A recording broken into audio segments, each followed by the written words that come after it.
నమస్తే, welcome to BCN news. నేను విజయలక్ష్మి. ముందుగా ముఖ్యాంశాలు.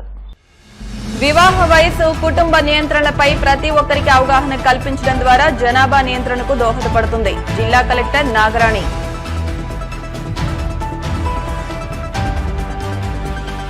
రచనలతో సమాజాన్ని మార్చవచ్చు. తాపీ చెక్కిన శిల్పం పుస్తక రచయిత సుబ్బారావును సత్కరించిన ఎమ్మెల్యే అంజుబాబు.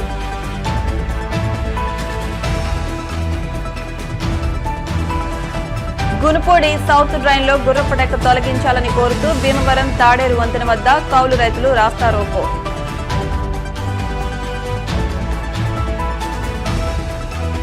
గిట్టుబాటు ధర లేక తీవ్ర నష్టాలకు గురవుతున్న ఆక్వా రైతులను ప్రభుత్వం ఆదుకోవాలి. సిపిఐ జిల్లా కార్యదర్శి భీమారావు. వివాహ వయసు, కుటుంబ నియంత్రణలపై ప్రతి ఒక్కరికి అవగాహన కల్పించడం ద్వారా జనాభా నియంత్రణకు దోహదపడుతుందని జిల్లా కలెక్టర్ చదలవాడ నాగరాణి అన్నారు. గురువారం భీమవరం కలెక్టరేట్ స్పందన సమావేశ మందిరం నందు జిల్లా వైద్య ఆరోగ్య శాఖ ఆధ్వర్యంలో ఏర్పాటు చేసిన ప్రపంచ జనాభా దినోత్సవం కార్యక్రమానికి జిల్లా కలెక్టర్ చదలవాడ నాగరాణి ముఖ్య అతిథిగా పాల్గొన్నారు. ఈ సందర్భంగా జిల్లా కలెక్టర్ మాట్లాడుతూ ఆరోగ్యవంతమైన బిడ్డలు జననానికి కాన్పుకు మధ్య అంతరంతో పాటు సరైన వయసులోనే వివాహం చేసుకోవడంపై అవగాహన ఎంతో అవసరమన్నారు. ప్రతి సమావేశంలో కుటుంబ నియంత్రణకు సంబంధించిన పోస్టర్లు, బ్యానర్లు ప్రదర్శించి సమావేశాలు నిర్వహిస్తూ ప్రతి ఒక్కరికి అవగాహన కల్పించాలన్నారు. ముఖ్యంగా వివాహ వయసు గురించి అవగాహన కల్పించడం, కుటుంబ నియంత్రణపై అవగాహన కల్పించడం చేయాలన్నారు. అన్ని రకాల కుటుంబ నియంత్రణకు సంబంధించిన వాటిపై ప్రజలకు అవగాహన కల్పించాలన్నారు. ప్రతి ప్రాథమిక ఆరోగ్య కేంద్రాల్లో, సబ్ సెంటర్లో ఉచిత నిరోధ్ బాక్సులను ఏర్పాటు చేయాలన్నారు. జనాభా పెరుగుదలలో భారతదేశం అగ్రభాగాన నిలిచిందన్నారు. మన దేశ జనాభా 138 కోట్లకు చేరడంతో అందుకు సరిపడా వనరులు దేశంలో పెరగలేదన్నారు. యువశక్తి అత్యధికంగా ఉన్న దేశాల జాబితాలో భారత్ మొదటి స్థాయిలో నిలిచిందన్నారు. జనాభా పెరిగినంతగా జలవనరులు, భూమి, ఆహార ధాన్యాలు, ఇతర వనరులు పెరగలేదన్నారు. జనాభా పెరుగుదలతో సహజ వనరులపై ఒత్తిడి పడుతుందన్నారు. పరిశ్రమలు, ఇతర అభివృద్ధి రంగాలు, శ్రమశక్తిలోనూ మన దేశ యువత భాగస్వామ్యం అధికంగా ఉందన్నారు.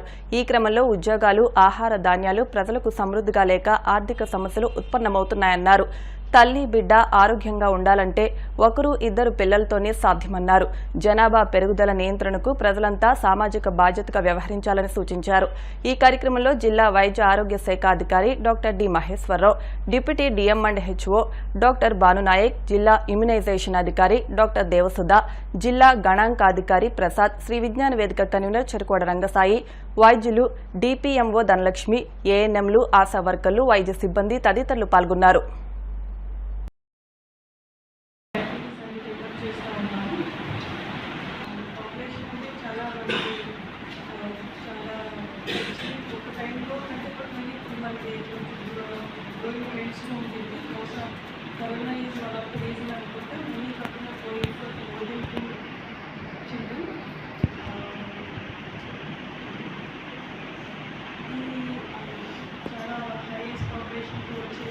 ప్రాబ్లమ్స్ అయితే వాళ్ళందరికీ తెలుసు. ముఖ్యంగా ఎప్పుడైతే హాస్పిటల్లో ప్రైమరీ, టెరిషరీ సర్వీసెస్ అనేవి ఎక్కువగా ఉంటాయో, మదర్లో, ఫ్యామిలీలో మన కాన్ఫిడెన్స్ పుట్టిన పిల్లవాళ్ళు ప్రతి ఒక్కరు కూడా హెల్దీగా వాళ్ళు పెరుగుతారు అనే ఒక ధైర్యాన్ని డాక్టర్స్ ఆఫీస్లో విజిట్ చేస్తున్నారు, సీఎస్సీ విజిట్ చేస్తున్నారు అనేది అక్కడికి వచ్చే పేషెంట్స్కి, అక్కడికి వచ్చే పబ్లిక్కి అక్కడ ఉన్న పిఎల్సీ ఎంత కాన్ఫిడెన్స్ ఉన్నది అనే విషయం ఈ యొక్క టర్మ్లో కూడా దేశభక్తి కలిగి ప్రతి విద్యార్థిలో స్ఫూర్తి ఉండాలంటే చరిత్ర పురుషులను, చరిత్రను చదవాలని, అటువంటి చరిత్రలను గ్రంథాలయాల్లో నిక్షిప్తంగా ఉన్నాయని ఒక సామాన్య వ్యక్తిగా తాపీ మేస్త్రి వడ్డీ సుబ్బారావు రచించిన తాపీ చెక్కిన శిల్పం పుస్తకం సమాజానికి ఆదర్శమని ఎమ్మెల్యే పులపతి రామాంజనేయులు అన్నారు. తాపీ చెక్కిన శిల్పం గ్రంథ రచయిత వడ్డీ సుబ్బారావుకు అభినందన సత్కార కార్యక్రమాన్ని ఎమ్మెల్యే అంజుబాబు కార్యాలయంలో శ్రీ విజ్ఞాన వేదిక ఆధ్వర్యంలో నిర్వహించారు. మన ప్రాంతంలో ఎందరో జాతీయ నాయకుల విగ్రహాలను తయారు చేయించి నవడూరు గ్రామంలో ఒక జాతీయ స్తూపాన్ని నెలకొల్పిన సుబ్బారావు ఆదర్శనీయులని అన్నారు. ఆయన రచించిన ఈ పుస్తకాన్ని అన్ని పాఠశాల, కళాశాలలో అందించడం గొప్ప విశేషమని అన్నారు. నిర్వాహకులు చెరుకోడ రంగసాయి మాట్లాడుతూ 28 ఏళ్లుగా సుబ్బారావు తన వృత్తి ధర్మాన్ని పాటిస్తూ దేశభక్తిని యువతలో ప్రేరేపించాలనే ఉద్దేశంతో మంచి పుస్తకాన్ని రచించారని, అశోక చక్రం, జాతీయ జెండా, వందే మాతరం, జనగణమన, భారతమాత అంశాలు ఈ పుస్తకంలో ఉన్నాయని అన్నారు. పట్టణంలోని DNR, KGRL, GTP, CSN, Browning junior కళాశాలలు, సర్ సివి రామన్, బార్డోలి పాఠశాలలోని గ్రంథాలయ అధికారులకు ఈ పుస్తకాన్ని అందజేశామని, మిగిలిన గ్రంథాలయాల్లో కూడా అందజేస్తామని తెలిపారు. అనంతరం సుబ్బారావును సత్కరించారు. కార్యక్రమంలో Lions club zone chairman Nandamuri Rajesh, పట్టణ ఉపాధ్యక్షులు నరహర్శెట్టి కృష్ణ, కె శిరీష, డాక్టర్ గంగాధరం, బొబిలిశెట్టి రామకృష్ణ, వెంకట్ తదితరులు పాల్గొన్నారు. నవడూరు వాసి గొడ్డి సుబ్బారావు గారు టార్గీ మినిస్టర్గా పనిచేస్తూ చిన్న వయసు నుంచి కూడా దేశభక్తి మీద ఆలోచన చేసి ప్రతి చోట కూడా దేశ నాయకుల విగ్రహాలు పెట్టి వారిని స్ఫూర్తిగా తీసుకోవాలని ఆలోచన చేసి నవడూరు సెంటర్లో భారతమాత విగ్రహాన్ని, కలాం గారిని, స్వామి వివేకానందని ఇటువంటి కార్యక్రమాలు చేశారు. ఆయన కార్యక్రమాలు చేయటమే కాకుండా ఒక పుస్తకాన్ని ప్రింట్ చేసి భావితరాలకు అందించాలి. ప్రతి స్కూల్లో పిల్లలు దేశభక్తి నాయకుల గురించి తెలుసుకోవాలి, దేశ నాయకుల యొక్క విషయాలు తెలుసుకుని దేశానికి వారు ఎలా సేవ చేశారో మనం కూడా అలా సేవ చేయాలని ఆలోచనతో ఆయన ఒక పుస్తకాన్ని ఆవిష్కరించారు. ఈరోజు రంగసాయి గారి ఆధ్వర్యంలో ఈ పుస్తకాన్ని అన్ని స్కూల్స్కి, కాలేజీలకి కూడా ఇవ్వడం జరుగుతుంది. మరి వారు అతి సామాన్య కుటుంబంలో పుట్టి 5వ తరగతి చదువుకుని ఇంత మంచి ఆలోచన చేసేందుకు కాబట్టి సుబ్బారావు గారికి మనస్ఫూర్తి అభినందనలు. వ్యక్తి ఏదైనా కానీ ప్రభుత్వం ఎంచుకోవడంలో మనిషి లక్ష్యం సాధిస్తారు. అలాంటి వ్యక్తుల్లో వడ్డీ సుబ్బారావు గారు మన ప్రాంతం వాసి. ఆయన వృత్తి తాపీ మేస్త్రి. అయితే సామాన్య కుటుంబంలో జన్మించారు, పెద్ద చదువుకొని లేదు. అటువంటి వ్యక్తి దేశభక్తితోటి ఒక స్ఫూర్తిని వాళ్ళ సమాజంలో మనం ఏదైనా చేయాలనే దృక్పథంతో అనేక శిల్పాలు, దేశ నాయకుల శిల్పాలన్నీ తయారు చేసి అనేక చోట్ల ఇచ్చినటువంటి మహోన్నత వ్యక్తి వడ్డీ సుబ్బారావు గారు. ఈయన జీవితంలో ఆయన 47 సంవత్సరాలు, 27 సంవత్సరాలుగా ఈ కార్యక్రమాలని ప్రతి చోట నిర్వహిస్తూ ఒక స్ఫూర్తిని యువతలో ఇస్తున్నారు. యువత ఇటువంటి వాడిని స్ఫూర్తిగా తీసుకోవాలి. ఇవన్నీ కూడా ఈ పుస్తకం రాసిన పుస్తకాల్లో అన్నీ దీంట్లో ఉన్నాయి. దేశభక్తి సంబంధించి అన్నీ ఉన్నాయి.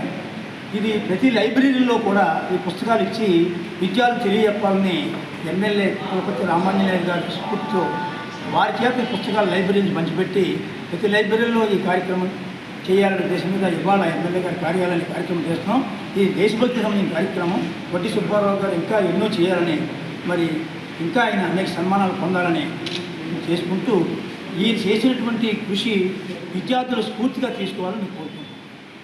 శాసనసభ్యులు అంజిబాబు గారికి, మరి భీమవరానికి తీసుకుంటే పెద్ద ఆయన ఈరోజు నన్ను ఇలా ప్యాకేసి ఈ కార్యక్రమం చేయడం అనేటువంటిది నా అదృష్టంగా భావిస్తానండి. ప్రధానంగా పుస్తకం రాయడానికి కారణం ఈ పిల్లల్లో దేశభక్తి తీసుకెళ్ళాలి అని ఒకే ఒక కాన్సెప్ట్ అండి. మీరు లోగా ఒకసారి మనకు అబ్దుల్ కలాం, వివేకానంద విగ్రహాల ఓపెన్ ఆవిష్కరణ చేశారు. ఆ రోజు అంజిబాబు గారు మాట అన్నారు, నేను దేశంలో చాలా లెక్క తిరిగాను, అన్ని ఏరియాలు చూశాను, కానీ ఇలాంటి ఒక నిర్మాణం మనం ఎక్కడ చూడలేదని చెప్పేసి ఆయన చాలా మంచి మాట చెప్పారు. ఆ రోజు నుంచి ఈ రోజు కూడా ఆ మాట మాకు అలాగా మనసులోనే అలాగే ఉంటుంది. అలాగే ఇటీవల కలిసి ఆయనకి ఇచ్చి పిల్లలంతా కూడా ఈ పుస్తకాలు చదవాలని, ప్రధానంగా పెద్దవాళ్ళు ప్రోత్సహించాలని చెప్పేసి ఈ సందర్భంగా పశ్చిమ గోదావరి జిల్లా భీమవరం తాడేరు వంతెన వద్ద కౌలు రైతులు రాస్తారోకో నిర్వహించారు. గునుపూడి సౌత్ డ్రైన్లో గుర్రపడెక్క పేరుకుపోయిందని, అయితే ఇప్పటి వరకు అధికారులు ఈ గుర్రపడకను తొలగించకపోవడంతో ఈ డ్రైన్ వెంబడి ఉన్న సుమారు 5,000 ఎకరాల ఖరీఫ్ సాగు ప్రశ్నార్థకంగా మారిందని, వెంటనే ప్రభుత్వం స్పందించి గుర్రపడెక్కను తొలగించకపోతే క్రాప్ హాలిడే ప్రకటిస్తామని రైతులు హెచ్చరించారు. మరోపక్క దాళ్వా ధాన్యానికి సంబంధించిన డబ్బును ప్రభుత్వం ఇంకా తమకు చెల్లించలేదని, అయినప్పటికీ ఖరీఫ్ సాగు నిమిత్తం అప్పులు చేసి నారుమడులు వేశామని, కానీ పంట కాలువలు, డ్రైనేజీలను ప్రక్షాళన చేయకపోవడంతో నారుమడులు నీట మునిగి తమకు నష్టాన్ని తెచ్చాయని కౌలు రైతులు ఆవేదన వ్యక్తం చేస్తున్నారు. పంట కాలువలు, డ్రైనేజీల ప్రక్షాళనకు నిధులు మంజూరు చేశామని అధికారులు ఒక పక్క చెబుతుంటే, మరో పక్క ఇంకా ఎప్పుడు పనులు ప్రారంభిస్తారని రైతులు ప్రశ్నిస్తున్నారు. గత 2 నెలలుగా ఈ డ్రైన్లో గుర్రపడెక్కను తొలగించాలని అధికారులకు వినతులు చేసినప్పటికీ వారు స్పందించలేదని రైతులు ఆరోపించారు. ఈ రోజున గుడిపూడు తాడేరు సంబంధించినటువంటి ప్రధాన మురికి కాలువ ఏదైతే ఉందో ఈ కాలువని ఆధునీకరించాలని, తక్షణమే ఈ మురికి కాలువను తవ్వాలని రైతాంగం తరపున ఈ రోజున రైతాంగం అంతా కూడా ఈ తాడేరు వంతెన మీద రాస్తారోక చేసి ఈ ప్రభుత్వాలకి అధికారులకి నిరసన తెలియజేస్తున్నాము. దీనికి ప్రధానంగా ఈ గుడిపూడి కాలువ ఏదైతే ఉందో ఈ గుడిపూడి నుంచి ఇలాగ రామాయణపురం అలాగే అటు సముద్రం వరకు వ్యాపించి ఉంది. ఈ కాలువ 14 కిలోమీటర్ల పరిధిలో 5,000 ఎకరాల వరకు ఈ మురుగుని లాగవలసినటువంటి పరిస్థితి ఉంది. కానీ అప్పుడే 5-6 సంవత్సరాల నుంచి ఈ మురికి కాలువల్ని ఏ ప్రభుత్వం ఉన్నా ఏ అధికారం ఉన్నా పట్టించుకున్నటువంటి పరిస్థితి లేదు. ఈ రోజున మీడియా సోదరులందరూ చూశారు, ప్రజలకి రోడ్డు పక్కనే కళ్ళ కట్టినట్టు కనబడుతుంది. కిక్కేసి కానీ గురబడెక్క కానీ డైరెక్ట్గా నడిచెళ్ళిపోయేటువంటి పరిస్థితి కాలంలో ఉంది. మరి ఇన్ని 1000 ఎకరాలు సాగు చేస్తున్నటువంటి కౌలు రైతులు, చిన్నగారు రైతులు వీళ్ళందరూ కూడా మరి వ్యవసాయం మీద ఆధారపడి బతుకుతుంటే ఈ రోజున ఆంధ్రప్రదేశ్లో పశ్చిమ గోదావరి జిల్లా అంటేనే అన్నపూర్ణగా కాంచినటువంటి జిల్లా. ఈ జిల్లాలో దాదాపు 8 లక్షల మెట్రిక్ టన్నులు పండుతుంటే మిగతా ఆంధ్రప్రదేశ్లో ఉన్నటువంటి అన్ని పంటలు కూడా 8 లక్షల మెట్రిక్ టన్నులు పండేటువంటి పరిస్థితి. అయినా సరే ప్రభుత్వాలు కానీ అధికారులు కానీ ఇంత ప్రాధాన్యత కలిగినటువంటి జిల్లాలో ఎక్కడ మురికి కాలువలు కానీ పంట కాలువలు కానీ పట్టించుకున్నటువంటి పరిస్థితి లేదు. అదృష్టంగా భావిస్తున్నాము మన జిల్లాకి జలవనరుల శాఖ మంత్రి ఇవ్వడం, కాబట్టి మంత్రి గారికి కూడా వినవిస్తున్నాము. ఎంతో పేరుగాంచినటువంటి ఈ పశ్చిమ గోదావరి జిల్లాలో ఉన్నటువంటి మురికి కాలువల్ని పంట కాలువల్ని తక్షణమే ఆధునీకరించి రైతాంగానికి ఉపశమనం చేయండి అని మేము విజ్ఞప్తి చేస్తున్నాము. ఇప్పటికి అధికారి కూడా ఈ వంతెన మీదకి వచ్చి చూస్తే అది చూడండి ఎవరికైనా కనిపిస్తుంది కాలువ. ఇవాళకి కూడా ఏ అధికారి వచ్చి అయ్యో పాపని చూసిన అధికారే లేడు. చాలా ఇబ్బంది పడిపోతున్నామండి. మాకు ఇప్పుడు తక్షణమే మిషన్లు పెట్టి మాకు అర్జెంటుగా తవ్వించలేకపోతే మేము ఎందుకు పనికిరామండి. ఆల్రెడీ ఇంతకు ముందర సారవ పోయింది, దాలో డబ్బులు 3 నెలలు అయిపోయిందండి, ఇప్పుడు వేయలేదు. కౌలు రైతులు అందరూ వడ్డీలకి సరిపోతాయండి ఈ డబ్బులు. ఇప్పటికి మాకు అసలు ఏమీ లేవు. తక్షణమే మా డబ్బులు ధాన్యం డబ్బులు వేయాలి, ఈ కాలువలు మిషన్లు పెట్టి తవ్వించాలండి. లేకపోతే ఈ కౌలు రైతులు అందరం కూడా ఆత్మహత్యలు చేసుకోవాలండి. ఈ పంట మేము ఊరసాలా వద్దా, ఇదిగోండి ఆకుమల్లి వేసాను, నేను 20 ఎకరాలకు ఆకుమల్లి వేసానండి. కులిపోని అక్కడ ట్రిక్ ఇళ్ళ పక్కనే మీరు ద్వారా నేను చూపించానండి. 20 ఎకరాలు ఆ కౌలుకి చేస్తున్నాను నేను 3-4 పంటలు బట్టి పాడైపోతున్నాను. ఇది దాలో పండింది అంటే కష్టపడి దాలో పండితే ఇప్పుడు డబ్బులు తెక్కడం లేదు. ఇప్పుడు మళ్ళీ ఈ అప్పు చేసి మళ్ళీ అప్పు చేసి ఇత్తనాలు కొన్నామండి. ఇత్తనాలు కూడా ఆకుమల్లి పోయి అంతే 20 ఎకరాలకి ఎంత ఖర్చు అవుతుందండి ఇప్పుడు నా మట్టికి. నేనే కాదు అలా నా తోటి సహోదరులు అందరూ రైతులు అంతా రైతులేనండి.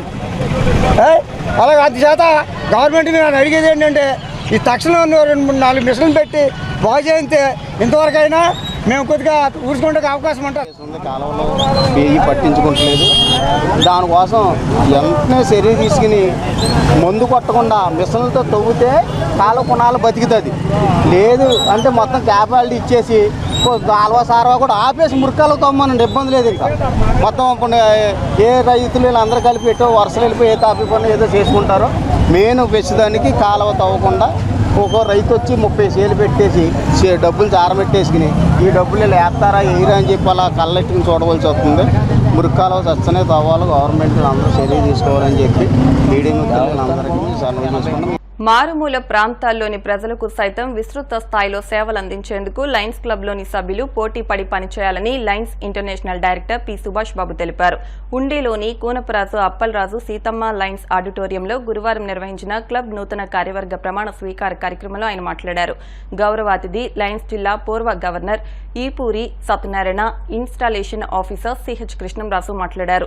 నూతన అధ్యక్ష కార్యదర్శులుగా సత్తి బ్రహ్మారెడ్డి, ముదునూరి శివరామరాజు, ఉపాధ్యక్షులుగా గాదిరాజు రంగరాజు, ద్వారంపూడి నారాయణ రెడ్డి, కోశాధికారిగా పాలతీద్దపు నరసింగరావు, కోఆర్డినేటర్గా Sagiraju Sambasivaraju, membership chairperson Koonaparaju Ramaraju, service చైర్పర్సన్గా ముదునూరి విజయ, మార్కెటింగ్ చైర్పర్సన్గా బొండాడ కేశవరావు, అడ్మినిస్ట్రేటర్గా రుద్రరాజు, నర్సరాజు తదితరులు ప్రమాణ స్వీకారం చేశారు. అనంతరం నూతన కమిటీని ఘనంగా సన్మానించారు.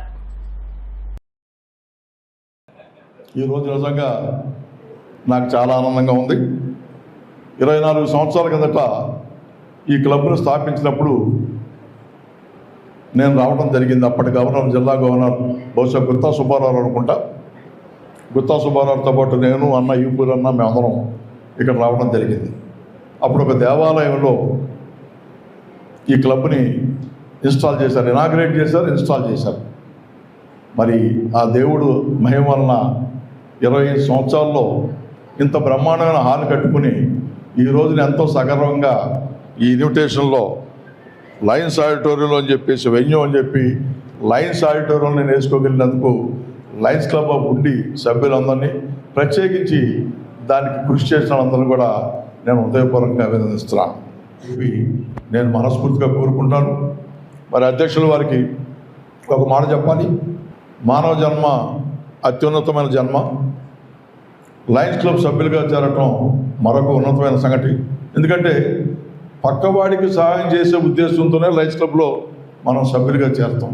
అలా కానాళ్ళు ఏదో క్లబ్లో చేరి సాయంకాలం వేసరికి కాసేపు ప్లేయింగ్ కార్డ్సో కాసేపు డ్రింక్సో ఏదో చూసుకుంటున్నారు. కానీ లయన్స్ క్లబ్లో వాళ్ళు వచ్చేవాళ్ళు మాత్రం ఫలాపేక్ష రహిత సేవ చేయడం కోసమే వస్తారు. దాంట్లో భాగంగా మీకు ప్రెసిడెంట్గా నేను చెప్పేది ఏంటంటే, మీ పక్కనే ఉన్న ఆకివీడి నుంచి మరి గవర్నర్ అయిన కృష్ణరాజు గారిని, ఇటు పక్క నుంచి గవర్నర్ అయిన ఈపూరు సత్యనారాయణ గారిని వారిని దృష్టిలో పెట్టుకుని వారు అలా సక్సెస్ఫుల్గా మరి ప్రెసిడెంట్గా చేసి ఈ పదవుల్లోకి వచ్చారో దాన్ని స్ఫూర్తిగా తీసుకుని మీరు చక్కటి కార్యక్రమాలు చేస్తారని లయన్స్ క్లబ్ ఆఫ్ ఉండి మరి 316G ఇప్పుడు నేను కూడా ఈ జిల్లాలో ఉన్నాను.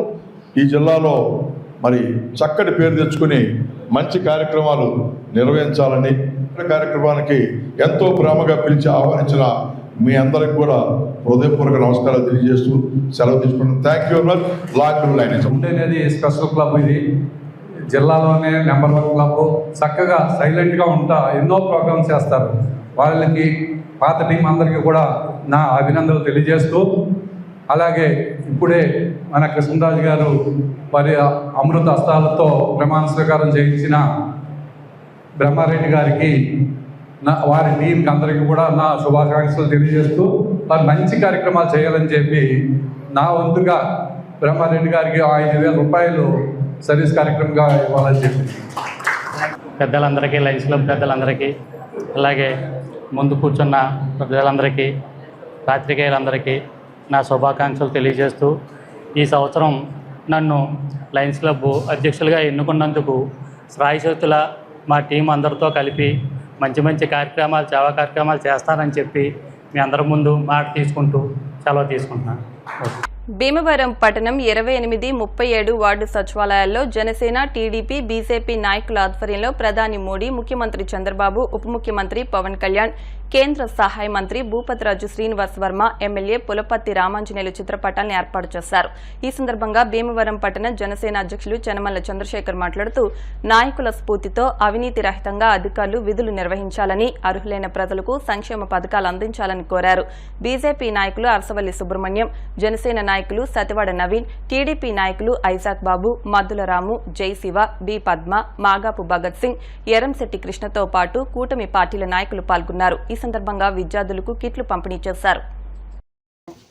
సంబంధించి కూటమి అభ్యర్థులు అందరూ కూడా కూటమికి సంబంధించి జనసేన, టీడీపీ 37వ వార్డు, 28వ వార్డుకి సంబంధించి సచివాలయాల్లో మరి ఆంధ్రప్రదేశ్ ప్రభుత్వం సచివాలయాలు అన్నింటిలో కూడా గ్రామ స్థాయిలో, అదేవిధంగా రాష్ట్ర వ్యాప్తంగా అన్ని సచివాలయాల్లో కూడా ఏర్పాటు చేయమని చెప్పినటువంటి ఈ యొక్క నరేంద్ర మోడీ గారిది, అదేవిధంగా మన రాష్ట్ర ముఖ్యమంత్రి వర్యులు నారా చంద్రబాబు నాయుడు గారిది, మరి జనసేన అధినేత రాష్ట్ర ఉప ముఖ్యమంత్రి వర్యులది, స్థానిక ఎమ్మెల్యే గారిది మరి ఈరోజు నాయకులందరితో కలిసి ఫోటోలు కార్యక్రమం ఏర్పాటు చేయడం జరిగింది. ప్రజలందరూ కూడా చాలా సంతోషంగా, అదేవిధంగా ఆనందం వ్యక్తం చేస్తూ ఉన్నారు. ఒక మంచి ప్రభుత్వం వచ్చింది. ఈ ఫోటోలు పెట్టడానికి ముఖ్య కారణం మరి ప్రజల మధ్య తెలిపినటువంటి యొక్క నాయకులు రాబోయే 5 సంవత్సరాల్లో కూడా పూర్తిగా నిష్పక్షపాతంగా ప్రజలందరికీ సేవ చేస్తారనే ఉద్దేశంతో వారందరూ కూడా కూటమి గెలిపించడం జరిగింది. వారికి ఈ యొక్క సచివాలయంలో కానీ గవర్నమెంట్ ఆఫీసులు ఎక్కడికి వచ్చినా సరే, ఏ ఒక్క ఆపత్తి వచ్చినా సరే ఆ ఫోటో చూడగానే ఒక ధైర్యం, ఒక భరోసా అని చెప్పేసి వాళ్ళందరూ కూడా హర్షం వ్యక్తం చేస్తున్నారు. ఈ ఫోటోలు ఉండడం వల్ల ట్రాన్స్పరెన్సీగా వ్యవస్థ అంతా కూడా కరెక్ట్గా పనిచేస్తుంది. వారికి ఇచ్చినటువంటి హామీలన్నీ కూడా నెరవేరుతాయని చెప్పి వాళ్ళందరూ కూడా హర్షం వ్యక్తం చేస్తూ ఉన్నారు. ఈ యొక్క కార్యక్రమాన్ని మరి కార్యకర్తలు, నాయకులు అందరూ కూడా ఎంతో ఆనందోత్సవాలతో మరి ఫోటో పెట్టే కార్యక్రమాన్ని కూడా పూర్తి స్థాయిలో అన్ని వార్డులు కూడా భీమవరంలో పూర్తిగా మరొక 2 రోజుల్లో మరి ఇంకొక 5-6 వార్డులు మిగిలి ఉన్నాయి. వాటిని కూడా పూర్తి చేస్తామని చెప్పి ఈ సందర్భంగా తెలియజేసుకుంటూ ఈ కార్యక్రమానికి ఇచ్చేసినటువంటి జనసేన, బీజేపీ, టీడీపీ, మరి మా యొక్క జన సైనికులు, వీర మహిళలు, అదేవిధంగా టీడీపీ నాయకులందరూ కూడా నమస్కారం తెలియజేసుకుంటాను. ఈ నెల 13వ తేదీన భీమవరం ఆనంద ఫంక్షన్ హాల్లో వోక్స్ ఓవర్సీస్ ఆధ్వర్యంలో విదేశీ విద్యపై ఉచిత అవగాహన సదస్సు నిర్వహిస్తున్నట్లు Vox Overseas corporate relationship manager SM Sharif తెలిపారు. స్థానిక ప్రణమ్స్ హోటల్లో జరిగిన విలేకరుల సమావేశంలో ఆయన మాట్లాడారు. నేడు మారుతున్న విద్యా విధానంలో విద్యార్థులు విదేశీ విద్యపై ఎక్కువ మక్కువ చూపిస్తున్నారని, ఒకప్పుడు విదేశీ విద్య కొందరికే పరిమితమైందని, నేడు పేద మధ్యతరగతి విద్యార్థులకు విదేశీ విద్య అందుబాటులోకి వచ్చిందన్నారు. అతి తక్కువ ఖర్చుతో విదేశాల్లో ఇంజనీరింగ్ విద్యార్థులకు ఎంఎస్ చేయడానికి USA, UK, Canada, Australia, New Zealand, అన్ని యూరోపియన్స్ కంట్రీస్లో విద్యతో పాటు ఉపాధి అవకాశాలు, ఎంబీపీఎస్తో పాటు పీజీ ఉచితంగా యూఎస్ఏ, నెదర్లాండ్, రష్యా, ఇటలీలో చదువుకునే అవకాశాలున్నాయని అన్నారు. దానికి సంబంధించి 13 ఏళ్ల అనుభవం కలిగిన వోక్స్ ఓవర్సీస్ ఎడ్యుకేషనల్ కన్సల్టెన్సీ విదేశీ విద్యలో రాణించే విధంగా అన్ని మార్గాలను విద్యార్థులకు నిపుణులతో సూచనలు ఇస్తుందని అన్నారు. ఈ నెల 13న ఉదయం 10 గంటల నుంచి సాయంత్రం 5 గంటల వరకు భీమవరంలో విదేశీ విద్యపై ఉచిత అవగాహన సదస్సు నిర్వహిస్తున్నామని, ఈ అవకాశాన్ని విద్యార్థుల తల్లిదండ్రులు సద్వినియోగం చేసుకోవాలని కోరారు. మరిన్ని వివరాల కోసం 9966166659 నెంబర్కు సంప్రదించాలని కోరారు. నమస్తే అండి, నా పేరు షరీఫ్. నేను వోక్స్ ఓవర్సీస్ ఎడ్యుకేషన్ కన్సల్టెన్సీ నుంచి ఏపీఎన్ తెలంగాణ కార్పొరేట్ రిలేషన్షిప్ మేనేజర్గా వర్క్ చేస్తున్నాము. మేము భీమవరంలో హోటల్ ఆనంద ఇన్లో శనివారం ఉదయం 10 గంటల నుంచి సాయంత్రం 5 గంటల వరకు ఇంటర్నేషనల్ ఎడ్యుకేషన్ ఫెయిర్ ఒకటి కండక్ట్ చేస్తున్నాము. ఈ యొక్క అవగాహన యొక్క ముఖ్య ఉద్దేశం ఏంటంటే ఇంజనీరింగ్ విద్యార్థులకు ఫారెన్లో ఎంఎస్ చదువుకోవడానికి ఉన్న అవకాశాల గురించి, అలాగే అక్కడ ఉన్న ఉద్యోగ అవకాశాలు, అంటే వాళ్ళు ఎంఎస్తో పాటు ఉద్యోగ అవకాశాలు and scholarships and free education, దీనికి సంబంధించిన వివరాలు మేము ఆ రోజు సదస్సులో తెలియజేయాలనుకుంటున్నాము అందరికీ. US, UK, Australia, Canada, New Zealand and European కంట్రీస్లో అన్ని కంట్రీస్లో మేము తక్కువ ఖర్చుతో, అంటే 10 లక్షల నుంచి కూడా 50 లక్షల వరకు వాళ్ళు సెలెక్ట్ చేసుకునే కంట్రీని బట్టి అండ్ వాళ్ళు సెలెక్ట్ చేసుకునే యూనివర్సిటీని బట్టి మేము వాళ్ళకి బెస్ట్ యూనివర్సిటీస్ని మేము ప్రొవైడ్ చేస్తాం. అండ్ దాంతోపాటు స్కాలర్షిప్స్ కూడా ప్రొవైడ్ చేస్తాం. అండ్ వాళ్ళకి మిడిల్ క్లాస్, అంటే ఈరోజు విదేశీ విద్య అంటే కొందరికే కాకుండా అందరికీ వస్తుంది. మిడిల్ క్లాస్, మధ్యతరగతి స్టూడెంట్స్ కూడా ఇప్పుడు ఎక్కువగా ఫారిన్ కంట్రీస్ వెళ్ళడానికి ఎక్కువ ఇంట్రెస్ట్ చూపిస్తున్నారు. వాళ్ళకి మేము ఎడ్యుకేషన్ లోన్, వాళ్ళకి లోన్ కూడా వస్తుంది, లోన్ సదుపాయం కూడా మేము ప్రొవైడ్ చేస్తున్నాము. We associate with banks. And engineering స్టూడెంట్స్తో పాటు మేము మెడిసిన్, ఎంబీబీఎస్. సో మెడిసిన్ చదవాలంటే ఇప్పుడు ప్రస్తుతం ఉన్న సిచ్యువేషన్లో చాలా ఖర్చుతో కూడుకున్నది.